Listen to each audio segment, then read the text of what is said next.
You're listening to the podcast for all of the news, notes, and breakdowns for your Ohio State Buckeyes. This is Sons of the Shoe with Nick Wilson and Spencer German.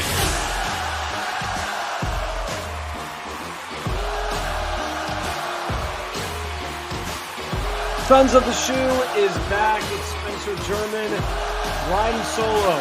Unfortunately tonight, my partner in crime, Nick Wilson, had a personal matter that he needed to attend to this evening. So it's just me, not quite midnight here in Northeast Ohio, but the clock has struck midnight on the Buckeye season in disappointing fashion, of course, following the 14-3 loss to the Missouri out of the SEC and in the Cotton Bowl. An unfortunate one, an embarrassing one on a lot of fronts, as well as I think people are still sort of coming to terms with what we just witnessed over the last 4 hours of our life, including a first half that included just 3 total points scored. On top of that, the two teams had combined for just 48 yards passing in the first half, and they were 1 of 16 on third down. Finally, the offenses came to life a little bit in the second half. Ohio State even moved the ball a little bit better. Missouri punching it in for 2 touchdowns. Thank God they did, because there was that entire segment of the broadcast dedicated to touchdowns for teachers, where they donated $1,000 to teachers for every touchdown scored in a bowl game this year. And it was really looking like not only was Ohio State putting on a pathetic show, but also they were going to do nothing in the way of helping teachers and the education system here in America. So thank God they at least got $2,000 to the teachers. But obviously that was one of the ugliest games that we've seen in Ohio State's recent history, but also just in general, the Ohio State season this year. It felt more like we were watching the Iowa Hawkeyes than it did Ohio State. And there's a lot of context to that. There's a number of things I want to get to with you tonight, including whether or not this is rock bottom for Ryan Day and his time at Ohio State. I think that's a really good question that I want to address sort of in this first segment.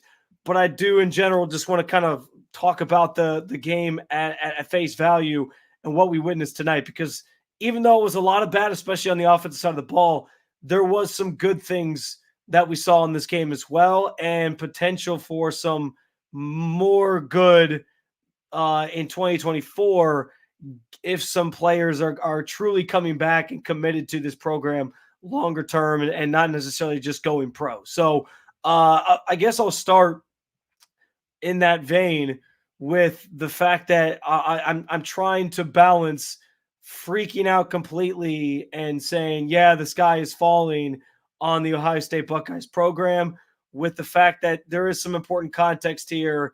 The Buckeyes obviously didn't have Kyle McCord. He entered the transfer portal. He has signed off and gone to Syracuse.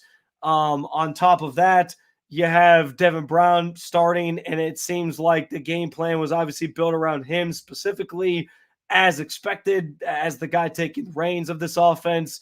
And then he goes down early in this game, and I do think that threw things sort of for a loop. Now, where the questions for Ryan Day will come in is how he adjusted without Devin Brown being out there, and this guy who's supposed to be a quarterback guru, if you will, struggling to adapt his game plan in a game that was clearly still winnable, even without Devin Brown or Kyle McCord or Marvin Harrison Jr. I mean, 3 points is 3 points.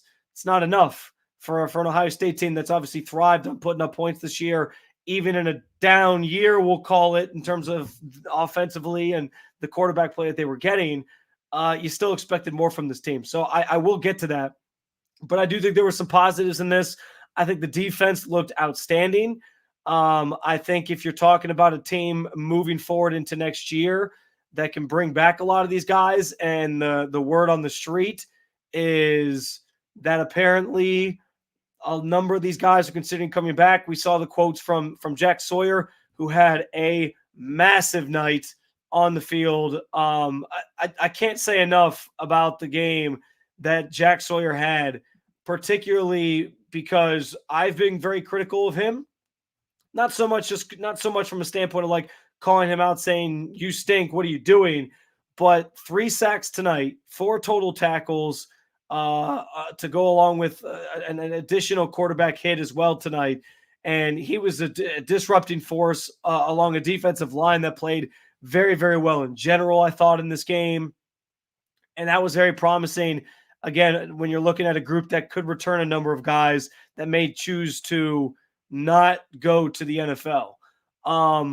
I think that's maybe the best thing I can hang my hat on coming out of this game, because again, being so critical as I have been of Jack Sawyer, and Nick and I have had conversations about this on this very show. Like, you talk about a program that put out the Bosa brothers and produced Chase Young, among other elite pass rushers that we've seen come through the walls of the Woody down at Ohio State. That's been missing. And yeah, you've had some moments from JT Tuomoloau, and you've seen some flashes here or there from him. You've seen some flashes here or there from Jack Sawyer. But Sawyer, I think late in the season, did come on strong. And I thought this was probably I think hands down, his best performance as a Buckeye. The idea of him coming back for 2024 is encouraging. If JT Tuomoloau and, Mike Hall and Ty Hamilton, whose name was called numerous times tonight, if those guys are all back next year, Tyleik Williams maybe gives it another go. There's a lot to be excited about on the defensive side of the ball. Maybe Denzel Burke comes back as well. He had a great game. He was flying up and making plays in the run game from his corner spot. I mean, yes. And here's the other thing. I was waiting for, because it seems like every time the defense eventually shows some chinks in the armor, people are just ready to pounce on Jim Knowles and blame it on him. I can't do that tonight. I mean, the guy pitched a shutout for the entire first half. He pitched a shutout all the way until the fourth quarter. I don't know what else he's supposed to do with his unit. He called timely blitzes. He had his unit playing very, very good football. He was keeping Missouri off the scoreboard. At some point, it was going to be up to Ohio State to produce more than they did offensively. They didn't. That falls on Ryan Day. There's no way I'm putting this loss in any way, shape, or form on Jim Knowles. I thought he called a great game tonight. I thought we saw the best of this Ohio State defense tonight. It was their calling card all season. And I think that remained true in a bowl game that you had a lot of guys still playing and considering whether or not they're going to come back. And I do think if you get a number of these guys returning next year, this defense could be really, really special again in 2024. I mean, a veteran group that could come back, a group that's going to have experience, going to be a little bit older. I can't say enough about where this group could go if a number of these guys, Sawyer, Tuomoloau, Burke, if they do decide to return, that unit is going to be top tier once again next season, which brings us to the question about the quarterbacks, because if that happens, and if you go into 2024 and go into next season with this elite level defense that brings back so much experience, and part of the thing that you've heard Jack Sawyer and others talk about is the fact that you have a defense that recognizes we haven't won anything while we've been together. This kind of junior class of guys, they have no gold pants. They have no Big Ten championships. They want more, and they want to leave with a better legacy than what they've obviously given to this point.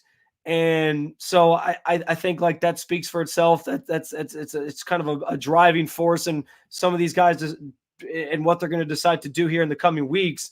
But for them to potentially bring a number of these guys back on that side of the ball, and for them to then potentially waste a lot of these guys on that side of the ball, with mediocre or meddling quarterback play, yes, that is 100% a concern going into next season that I have, and I'm sure Nick has, when we get to pick his brain and sort of see where he's at with all this. Again, Nick not joining us for the live show tonight. He had a family situation come up, or maybe, I don't know, maybe he's just recovering from his eyes bleeding from everything that we just watched. No, I'm kidding. He does have a family situation, which he will surely be back coming up next week when we do the show again, our next episode. But we wanted to stick with doing a live show, and I'm here with you talking about it. I appreciate those of you jumping in the comments. I'm going to get to whether or not this is rock bottom for Ryan Day.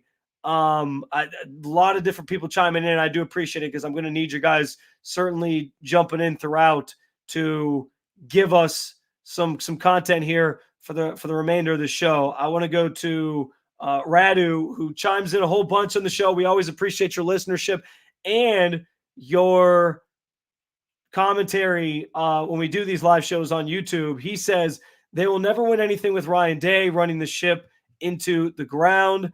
I'm seeing a lot of comments about how the Buckeyes, this one comes from 216 Die Hard, Buckeyes are soft, just like the city of Columbus. Maybe a little bit harsh towards the city of Columbus. I don't know that they appreciate that one, but the Buckeyes certainly feel like they are becoming a soft team.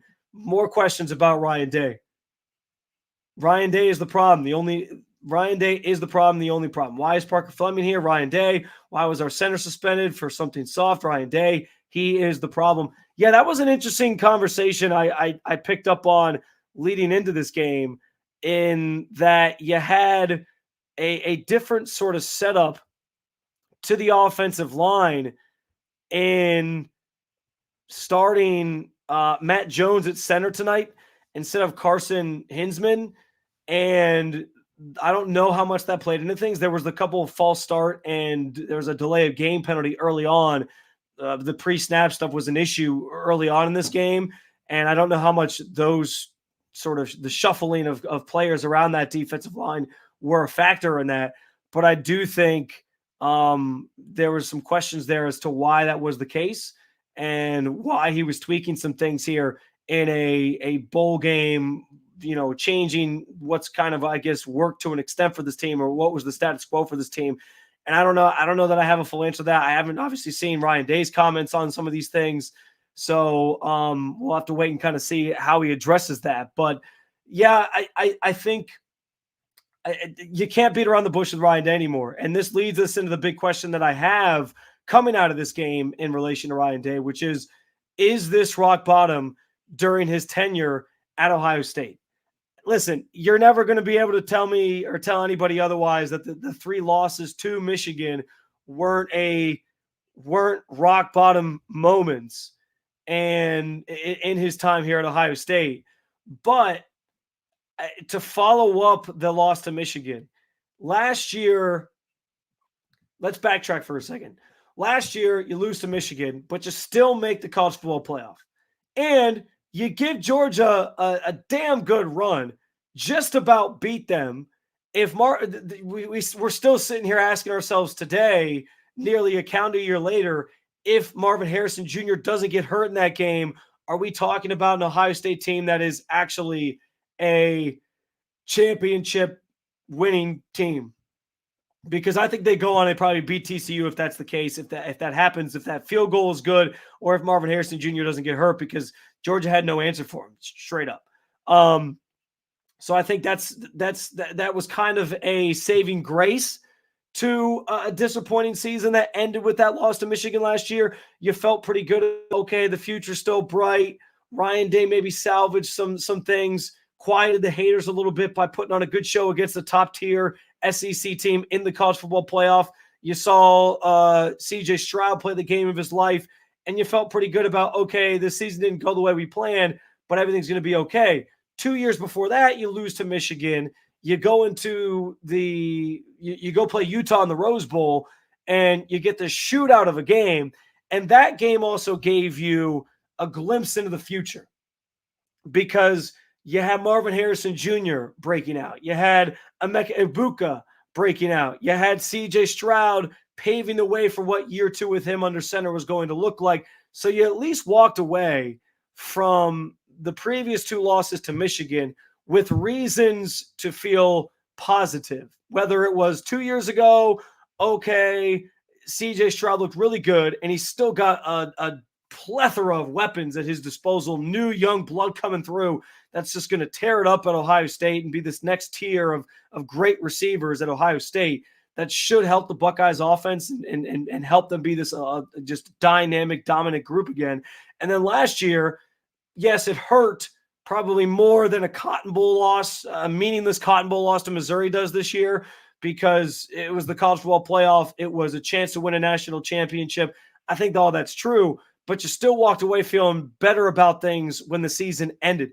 This is the first year within this 3-year window that Ryan Day's lost to Michigan that you feel like there's, yes, the loss to Michigan, but also not a lot of positive vibes now as you turn the page and look ahead to next season. You're not ending the season with any sort of moral. I understand the moral victory thing doesn't apply to the team.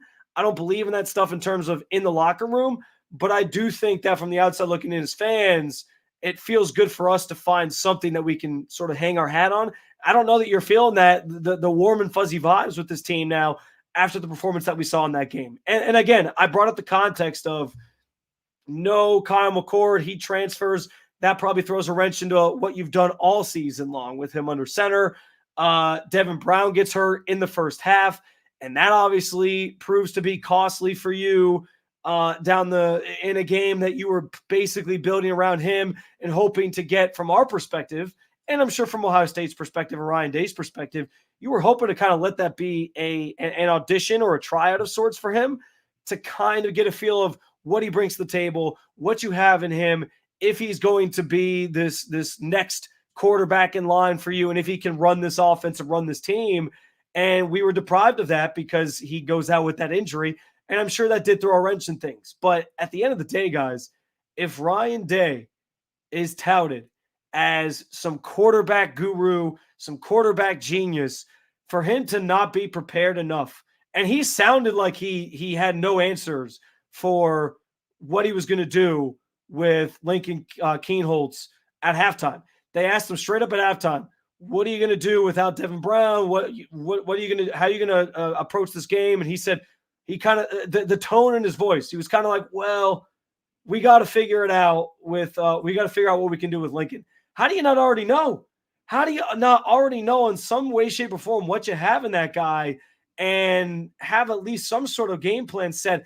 I wrote all this down in my notes I was taking during the game. So the Ryan Day play calling sequences in the second quarter after Brown gets injured, he came back into the game for a couple plays. It was a Henderson direct snap. It got 0 yards. Henderson direct snap +6. Brown got sacked for a loss of 7. Then he leaves the game. They punt. They were backed up in their own end. Henderson, next offensive series, Henderson +1 yard. Henderson -2 yards. Henderson +6 yards. Buckeyes punt again. Again, they were backed up. After that second series, you could tell he had no faith, none whatsoever, in Lincoln Kienholz throwing the football. Then you got an Xavier Johnson run. He got +4. Kienholz finally attempted a pass. It was incomplete. Could have maybe been a DPI call on it. They didn't call anything, and the ball fell incomplete, out of bounds. Kienholz then was flushed out of the pocket. He ran for 2, and they punted again. And then you ended the half, Henderson -3, Henderson -3, Kienholz quarterback sneak again, backed up in your own end, and they were ready to punt before there was a penalty on Johnny Walker Jr., which, by the way, I felt like I needed a tall glass of Johnny Walker after watching this game. And that gives you an automatic first down. And then you get Xavier Johnson +17, and then 3 straight Kienholz incomplete passes. I mean, you could tell before the break that you weren't going to get that Ryan Day just had no trust in Kienholz, none whatsoever.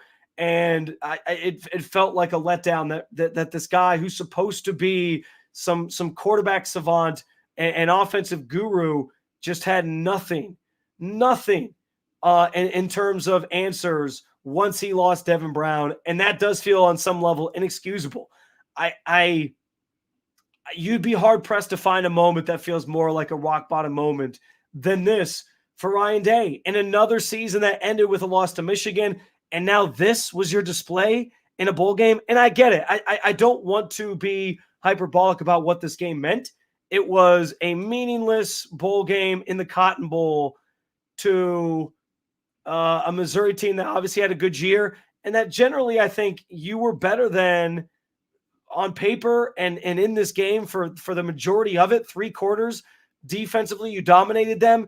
If you have Kyle McCord and Marvin Harrison, you wonder if this, and you're kind of just doing what you've been doing all year, you wonder if this game feels a little bit differently. I haven't even mentioned the offensive line play, which was atrocious tonight, but I do think that plays into this narrative that this team is very, very just soft in recent years, and the recruiting in the trenches hasn't been up to par in terms of making them a tough team built for this time of year.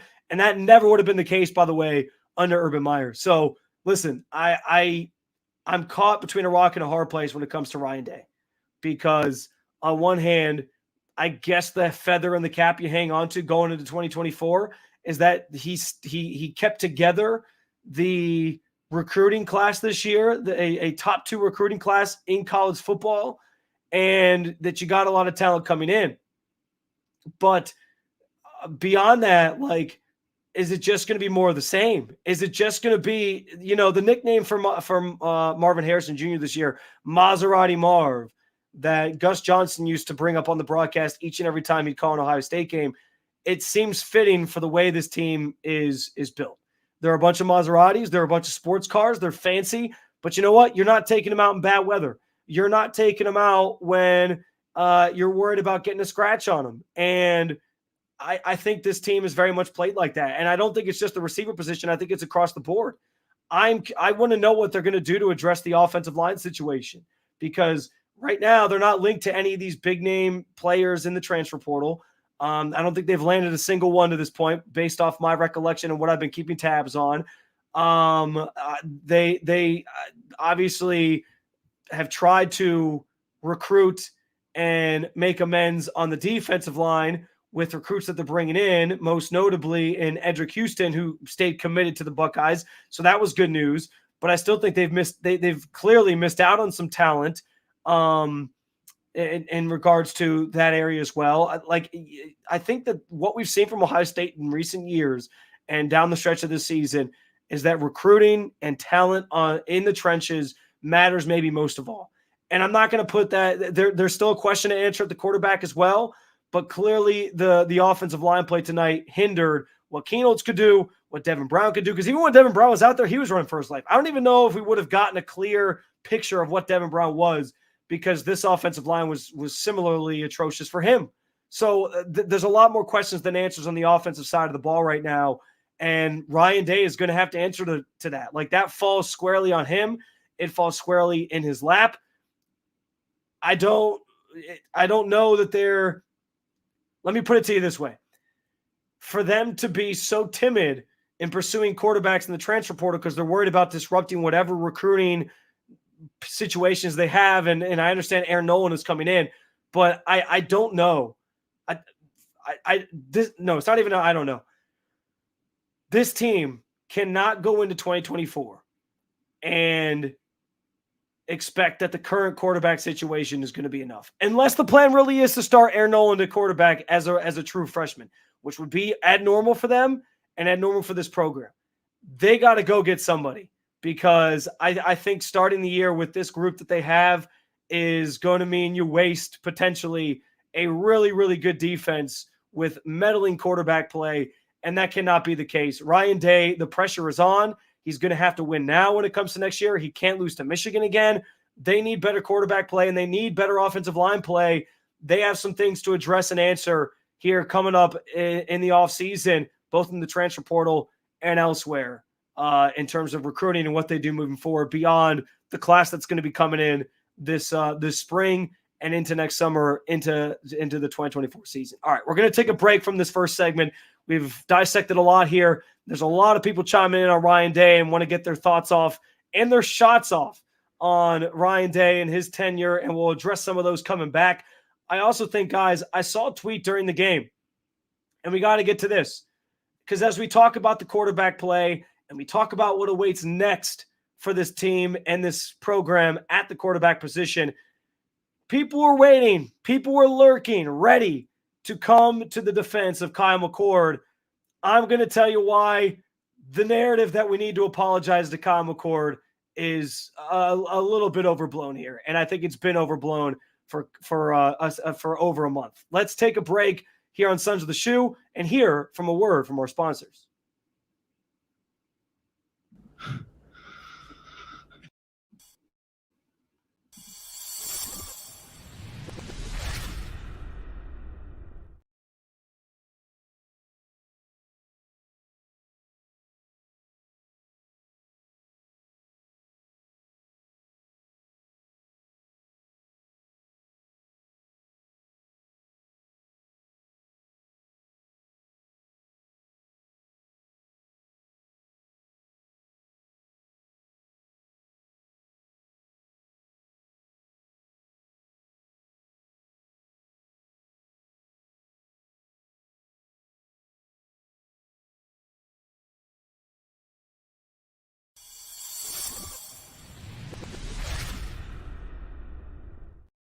All right, welcome back to Sons of the Shoe. Again, it's just me, Spencer German, riding solo with you tonight with our live reaction show to the Buckeyes 14-3 loss to Missouri in the Cotton Bowl. And we're continuing to react to it, continuing to get your guys' reactions to it.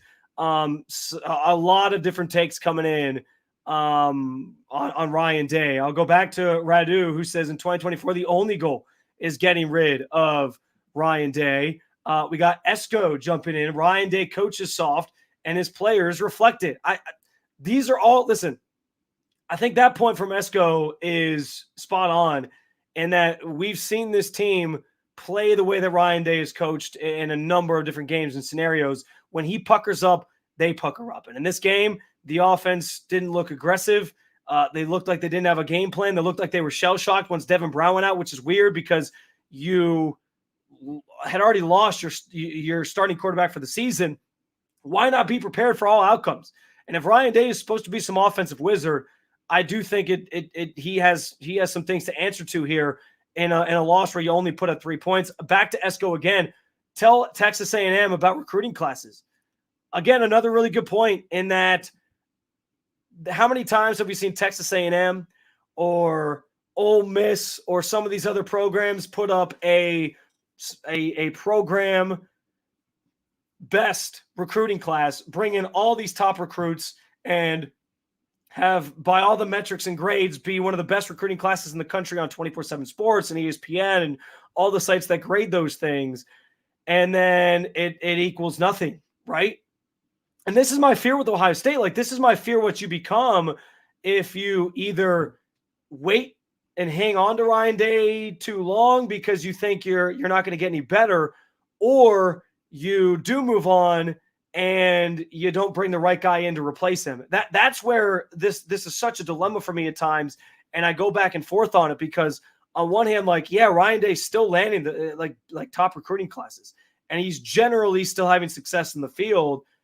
He's getting the job done in every game but one, and I understand that's the most important one. But you could also argue there's a lot of coaches that could do what Ryan Day's doing and lose to Michigan the last game of the season and not necessarily win national championships. I do think the fact that the college football playoff expanding plays a role in his future and why he's going to be back for 2024.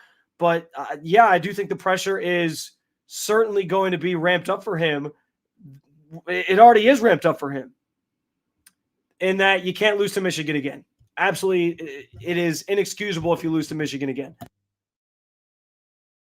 So it's a question for me because I don't want to see Ohio State become what Texas was prior to this season, which was constantly chasing a ghost of programs past that they just never seemed to reclaim up until now. And it took them, 2 decades?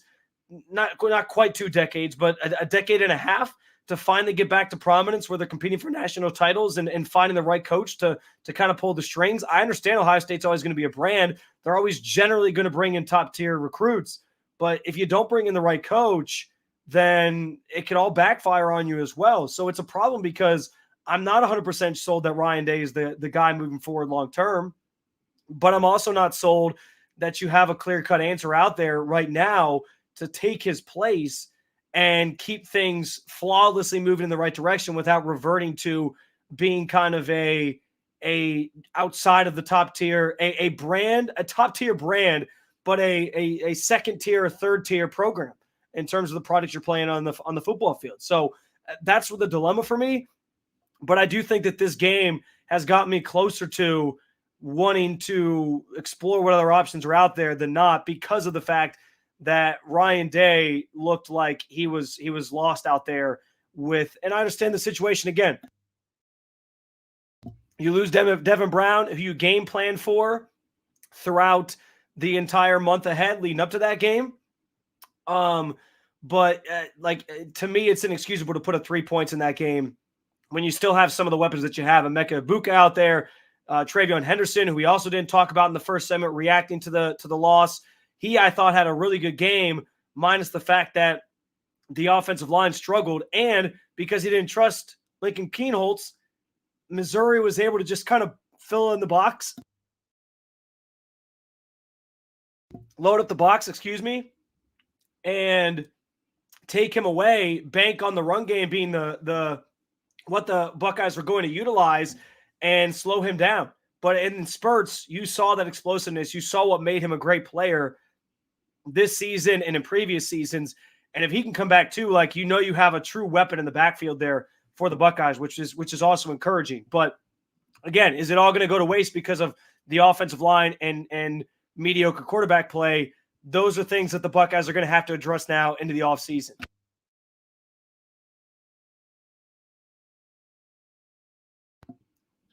I apologize for the coughing as I try to get through this here solo with you guys.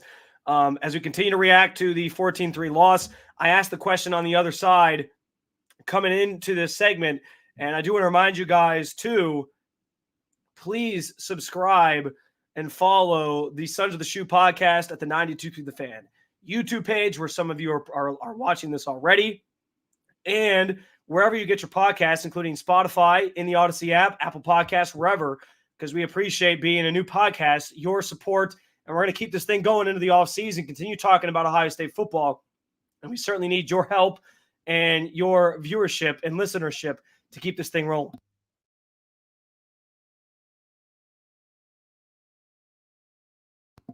Man, it is a lot easier doing the show with Nick when you have a cold, because I can mute my microphone and there's not some awkward pauses in the middle that you guys then have to sort of sit through and suffer with, because Nick can kind of carry it while I'm dealing with that situation. So that's life with kids, I'll tell you. If you don't have kids, I'm sure many of you watching and listening do. My life is a constant cycle of trying to avoid getting sick as frequently as I get sick. So dealing with that here, but appreciate you guys joining us and sticking with us and powering through. And the question I asked on the other side, leading back into the segment, was, do Ohio State fans, does Columbus owe Kyle McCord an apology? I saw a tweet that popped up on my radar during the game. This one came in from Alex Onstead, who covers. Hold on. I want to make sure I get his credentials right here. He's part of a social media team on Saturday Down South, which is a college football website covering all things college football. And he tweeted a picture of Kyle McCord standing next to Devin Brown, and he said straight up, Ohio State fans owe Kyle McCord an apology. And I'm going to be honest, when I saw it in real time, I didn't think much of it. And then I started to think about it more. And guys, the idea that anybody who has been critical of Kyle McCord owes him an apology is just overblown. The idea that people have tried to disparage Kyle McCord to the point where it drove him away and they hurt his feelings, and that it's Ohio State fans' fault that they have higher expectations. is just it's been silly to me. Like this entire thing has gotten overblown by him choosing to leave, going to Syracuse, where it seems like he's already being appreciated. I think by all accounts, going to a place like Syracuse, I mean, for them, for their program, that's a great get as at quarterback. Like I think McCord will go down as one of the better players that they've had in the recent history on the offensive side of the ball. No disrespect to Tommy DeVito, who had his little 15 minutes of fame in the NFL recently. But yeah, I'm not trying to say that he's not a good quarterback. And that's my problem with this entire conversation. Am I really supposed to apologize to Kyle McCord because he wasn't there to help the team win the Cotton Bowl and everything fell apart because of it? Like, the fact that they're playing in a meaningless Cotton Bowl is because he was the quarterback of this team and they weren't good enough in the first place. They are there because of him. He is gone because of how the team finished this season. The idea that Mekhi McCord has been mistreated this year has been so overstated, so overblown. No one ever has said anything from my perspective, whether it's in the comments on the show, whether it's been listeners at 92.3, whether it's been Ohio State fans on social media or commenting wherever on the Reddit boards or anything. I have never seen Ohio State fans just completely go after the character of Kyle McCord and say that the guy just flat out stinks and that he's a terrible quarterback and he has no future. And it's all strictly been, yes, the numbers proved, granted, he did have the help of the top receiver, maybe the top player in the country, and Marvin Harrison Jr. being on his roster and kind of carrying the workload as a lot of the way as well. But you talk about his play this year, and he is still a solid college football quarterback. And that's generally what from my perspective, been the consensus on him to begin with. But the idea that Ohio State fans can't have higher expectations and just say, yeah, he's a fine quarterback, but he's not good enough for Ohio State, there's not a problem with that. So I don't need this sympathy trip from people on the outside looking in, or people who just talk about college football generically saying, oh, the Ohio State Buckeyes got this wrong. Yeah, you can say that in a moment like this, where they put up 3 points in the Cotton Bowl to Missouri, and they look totally lost doing it as they lose their now starting quarterback early in the game. It's the low-hanging fruit joke to make, and I understand why people are saying it. But when you look big picture, man, I'm not going to sit here and blame Ohio State or Ohio State fans. I'm not going to disrespect you guys as fans of this team, similarly to me being a fan of this team, just because it didn't work out tonight because they didn't have Kyle McCord. That's supposed to be, I'm supposed to lower my expectations now. This team is supposed to be competing for national championships. Everybody who watched this team this year, everybody who watched Kyle McCord this year understood that the way he played football, what he brought to the table, was just never going to be enough for this team to win a national championship. So I can't blame Ohio State for being a little non-committal to him.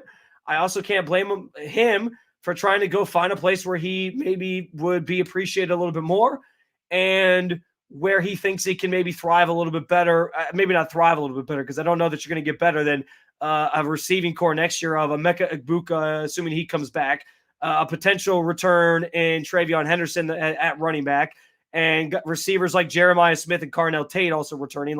I don't know that you have it more made in the shade than that.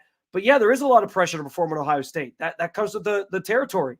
He even noted that in his sort of farewell address to the fans that he put on social media. So he gets it as much as anybody. But to act like Ohio State fans were just so overly harsh on this guy and that they owe him an apology because of it is laughable to me. There's a standard here. He was good, not great. And the Cotton Bowl, to me, him playing in the Cotton Bowl would have made no difference. If he played in the Cotton Bowl and they won, it would have made no difference in how I felt about Kyle McCord and the future of this program going into the next year. None at all. It wouldn't have had any bearing on it. I still would have said you need to try to find upgrades at quarterback. I still believe that. I think that became even more apparent. So yeah, if you wanted to say that not having Kyle McCord pointed out that they have a bigger issue at quarterback and at offensive line, I'm willing to hear you on that. And I think that's very much true. But to act like the Ohio State fans were completely unfair to Kyle McCord, I think is silly. I think they understood and appreciate. I think first of all, Buckeyes fans appreciated his efforts this year. I also think that they understood what he was, where he was, and how far he was really going to take you as part of this team. So it is what it is. Now, what that means moving forward, as I said in the first segment, I don't know that Ohio State at this point can stand pat and not look to the portal to bring in a quarterback. I don't know who that is. I know there's been some talk that they're still in the running or potentially in the running for a Will Howard out of Kansas State, who I think passing-wise had similar numbers. I think 24 touchdowns, 10 interceptions, and over 3,000 yards passing. So similar numbers to Kyle McCord this year, but also his mobility, I think, makes him a bigger threat. I actually think that would be a decent fit for Ohio State, given that he's probably a one-and-done guy. He's also considering the NFL, so it's an option for them. And I understand if they don't want to scare away Aaron Noland and prolong his time to be able to start for this team. Totally makes sense. I can get behind that to an extent.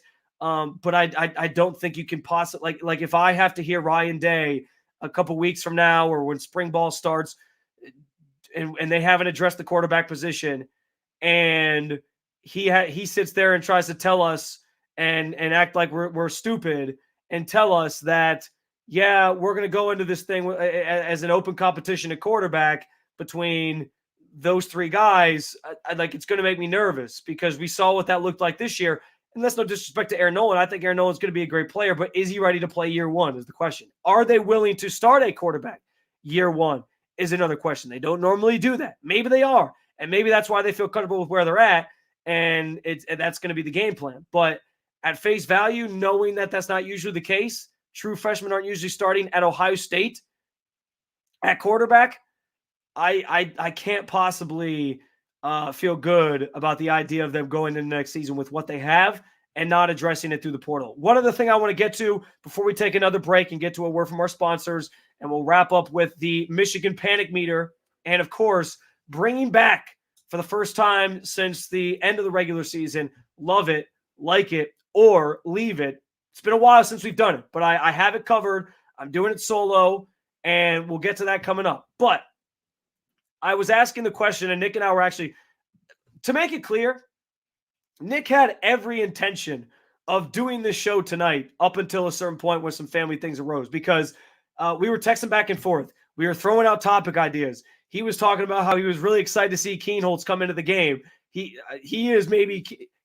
Nick Wilson might just be Lincoln Keenholz's biggest fan. Like, if you're looking for somebody to captain or conduct or lead, drive the Lincoln Keenholz bandwagon, it is Nick Wilson lining up in the front of the line. He's going to put his hat on and he's going to get on that train and drive that thing wherever it goes. It might be off a cliff, but wherever it goes, Nick Wilson is very much in Lincoln Keenholz's pocket, and he wanted to see him play tonight. He got to. Towards the end of the game, you might have seen some things from him that were encouraging. But for the most part, it was a disappointing night offensively for him and this offense as a whole, as we've discussed. But Nick did have every intention of doing the show. And one of the topics that I threw at him was about TreVeyon Henderson as he sort of started to get going. For a while, he had the biggest play of the game with a 20-yard run on the third series of the game. It was the biggest play for either team for quite some time in this one. And I kind of threw out to Nick, if Henderson puts up a big game tonight, is it sort of his audition for the NFL draft? Does it mean that he is now going to enter the draft because he did enough and put enough on tape for teams to maybe consider him a higher draft pick than what he was going to be? And I had that thought, and it quickly went away when I realized how the rest of the game played out, which meant stacked boxes from Missouri and the Buckeyes offense scoring none other than just that field goal that they kicked in the first half. I think that reverted me back to believing that TreVeyon Henderson probably has a lot of reason to still return, because I think you've seen in spurts from him that he can be this explosive player at the NFL level, and that he probably is worth I don't know if he's – there's always at least one running back that goes in the first round that's like a top-tier guy. If he can stay healthy, I think TreVeyon Henderson can be that guy. Now that's been a problem for him in the last 2 seasons. So if he's kind of trying to weigh, do I want to come back and risk injury again versus do I go to the NFL, get paid whatever I'm going to get paid and just try to prove myself, I can understand that. But I do think there's a chance for him to increase his draft stock, because if he can stay healthy next year, returning to Ohio State, man, that guy could be the once a year take a running back in the first round pick. Because listen, we've seen it in spurts. Even tonight, the 20-yard run, there was a couple other big runs. There was one in the third quarter where he broke for, I want to say it was like a gain of 12 on the play. No, sorry, 15. He broke for 15 yards on a drive late in the third quarter, and he almost took it to the house. Like it felt very reminiscent of Zeke breaking away from Alabama. He couldn't quite get past the last defender, but like those are the types of plays where you watch him and you're like, this guy really could be special if he stays healthy on Sundays. And so I think because you've only seen it in spurts, it does still behoove him to come back. And I don't know if tonight was the performance that makes him maybe lean more or feel more inclined to enter the NFL draft. Now, he's been very spiritual with his response to whether or not he's returning. He keeps saying he's leaving it in God's hands. So we'll see what that looks like moving forward in the next couple of weeks. But I do think there's a good chance that TreVeyon Henderson, like Emeka Egbuka, are back next season for this offense, which, with a lot of questions that we're talking about here tonight, I think it's going to be nice to potentially have some veterans who kind of know what to expect and you know what you're going to get from if those two guys do return, along with a number of guys on the defense, as we already mentioned. Speaking of the defense, I'm going to highlight a bunch of those guys in Love It, Like It, or Leave It. On top of giving you guys my Michigan panic meter, where is my panic level at after the Buckeyes lost to Missouri in the Cotton Bowl tonight? We do it next on Sons of the Shoe. I'm going to take a quick pause, though, for a word from our sponsors.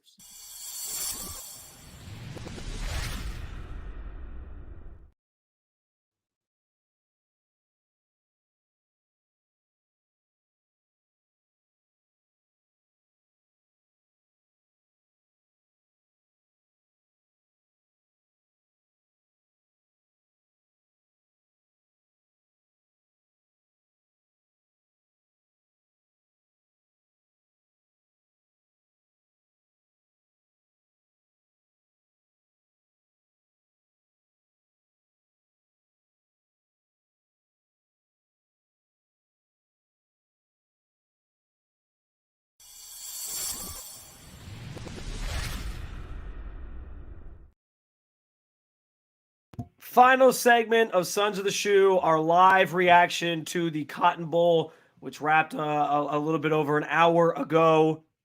Buckeyes obviously falling 14-3. It's Spencer German with his solo tonight as we continue the conversation. And as always, we reserve this last segment for our Michigan Panic Meter. We also are bringing back Love It, Like It, or Leave It, as we haven't had a chance to do that since the last game they played, which was, of course, against Michigan Thanksgiving weekend. Real quick, though, because I love to get to you guys and the comments you guys are bringing in through the show, especially being on my own. The commentary is much appreciated. So let's I'm going to go back to this one real quick. This one comes from Go Black 45. And he says, the key to Ohio State is hiring a strong AD that can pull the trigger, even if they have a decent year. And I do think that this is an interesting wrinkle in the Ryan Day dilemma, is that you're going to have a new AD coming in next year once Gene Smith retires this spring. And what is his tolerance going to be for somebody like Ryan Day? What is his tolerance going to be for losing to Michigan, a head coach that's obviously going to be on the hot seat? It's a very, very fair question. I also want to throw this one out there from Stephen Short, as the comparisons to a former Ohio State coach continue. Day, at the very least, is on the hot seat for losing great Ohio recruits to other Big Ten schools. Oh, yeah, losing to Michigan. He's John Cooper all over again. That comparison is going to continue to haunt him. He is going to continue to be called John Cooper from this fan base, and I guess rightfully so. I have tried, as some have pointed out in the comments, to defend Ryan Day and stand by him because I thought there were some results and some things like I talked about the Georgia game last year in the playoff and the top tier recruiting classes that showed he can still get this job done and that he still deserves some time. But a night like tonight, and I'm not trying to be too hyperbolic again about a game that didn't a lot and a Cotton Bowl against Missouri when you're in the transfer portal era and there's a bunch of guys not there. But he didn't look like he had any answers.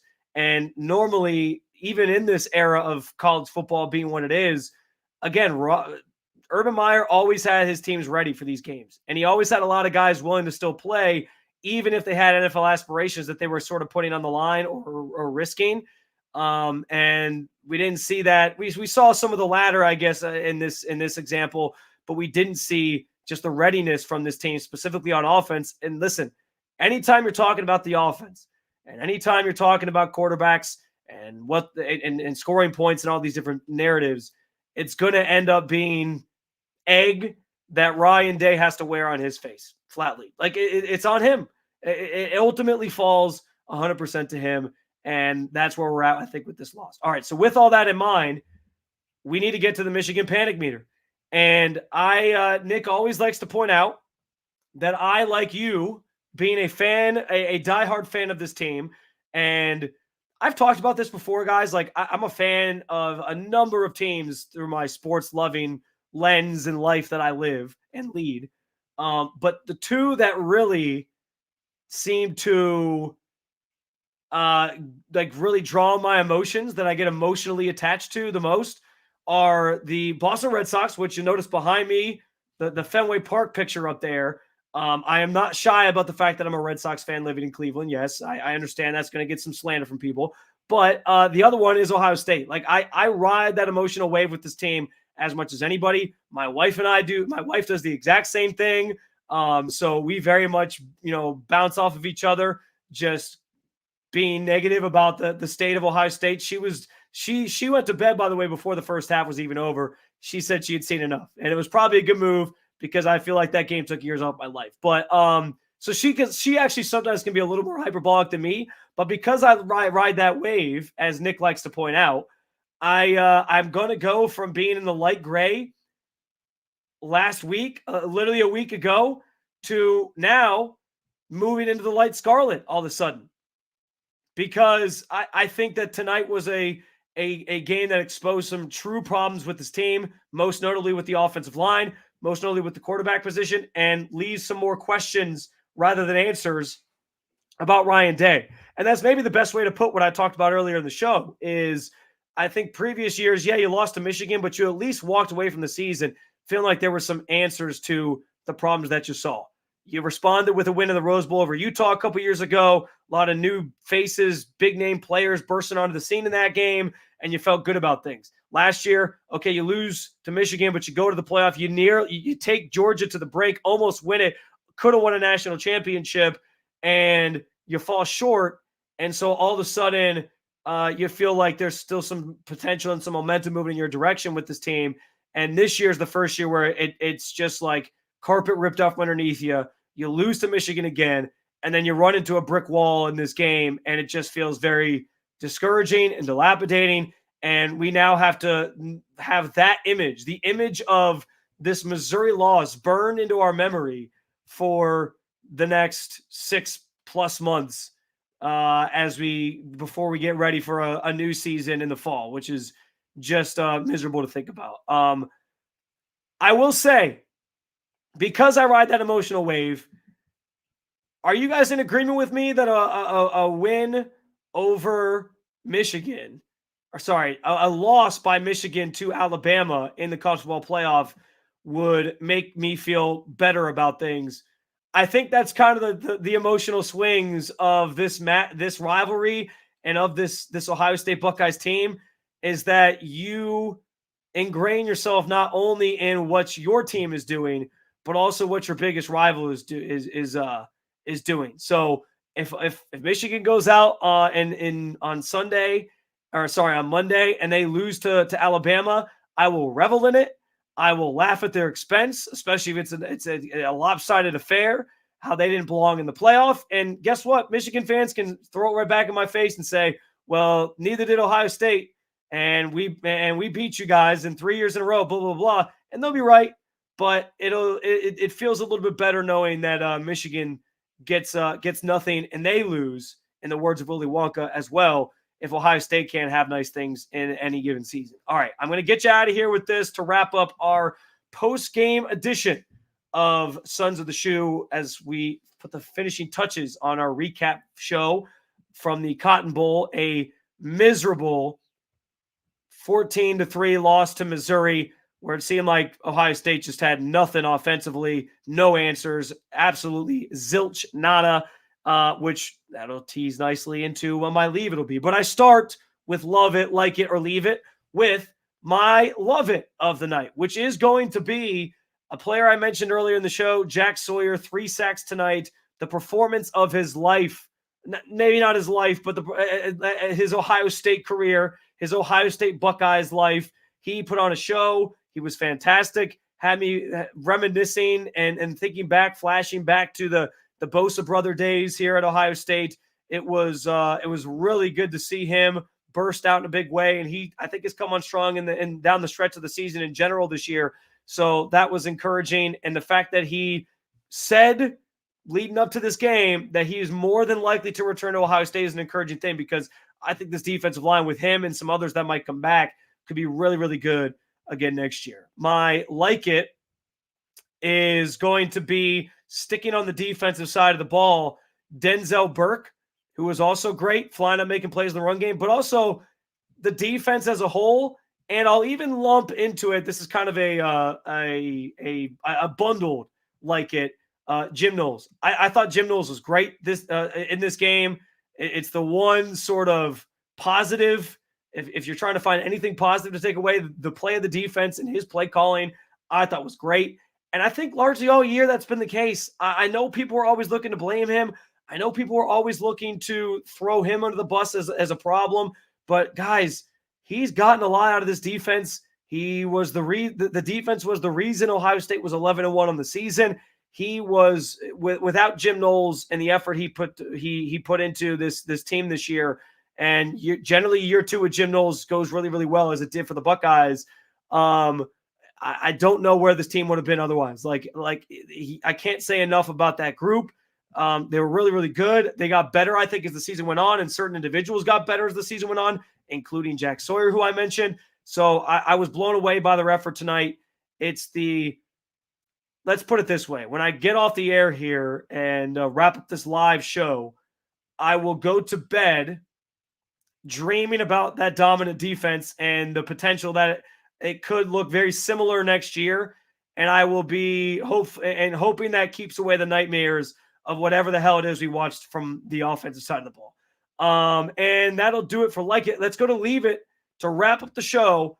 My leave it, really just the entire game. Can we take that tape, burn it, bury the ashes under the ground, 6 feet under, never mention it again? I really never want to have here's the problem. I really don't want to have to talk about this game again, because it was miserable. It was miserable to watch. It's been miserable to talk about. I'm living in my fears. I think many other Ohio State fans are living in their fears. They're ready to run Ryan Day out of town again. It's like a month ago when we were having these conversations. And I'm going to have to talk about it again because I didn't get to talk about it with Nick tonight. So that means this conversation isn't going to end for me. And I can't just Men in Black vaporize the memory of this game and the highlights of this game. Were there even any highlights? Were there any? I don't know. I guess the 2 touchdowns that Missouri scored were highlights in this one. That's about it. And the Jack Sawyer sacks, that's about all we got from in the form of highlights in this game. So yeah, I want to be able to do that, but I'm not going to be able to do that because Nick didn't get a chance to respond and react. He's going to be back with me when we do the show. Our Tuesday edition will drop coming your way next week. We'll get back on schedule and on track with you there. and I'm sure he'll have plenty of thoughts on this game as well. I'm also sure Nick's always good for trying to talk me off the ledge. Always. He's always good for trying to talk me off the ledge. I admitted I'm very emotional when it comes to this team. I admitted that I'm riding that wave. And like many of you, I'm walking away from this one a little bit panicked about what the future holds at certain core areas of this team, specifically at quarterback and offensive line. And yeah, I'm nervous as hell about the decisions that this team's going to make and this program's going to make in the coming weeks and months as they get ready for 2024. And I'm sure Nick will try to tell me it's going to be okay and convince us all that Ryan Day is still a good coach. I look forward to having that conversation, even if I think he's wrong, even if you think he's wrong, on the next episode of Sons of the Shoe. In the meantime, please, please, please follow, like, subscribe, all of those different options wherever you get your podcast, whether it's Apple Podcasts, Spotify, the Odyssey app. Of course, you can find this also at 92tothefan.com and the 92 to the Fan YouTube page, where many of you are watching and getting involved in the show tonight. We are a new podcast, and we're trying to stay relevant and on the scene and inform you guys and keep the conversation going well into the offseason and into the fall next year, getting you ready for the 2024 campaign. But we can't do it without your support. Of course, it's going to be a long off season, a long, cold off season, but we're going to keep these conversations going because there's going to be so much to talk about with this team moving forward. And we look forward to having those with you all off season long. So please, like I said, follow, like, subscribe, all of it, wherever you get your podcasts. Keep staying in touch with Nick and I. Nick Wilson says on Twitter at Spencito_ for me, as we look for your input and commentary like we got tonight for the shows. And until we do it again, thanks for watching and listening, and go Bucks.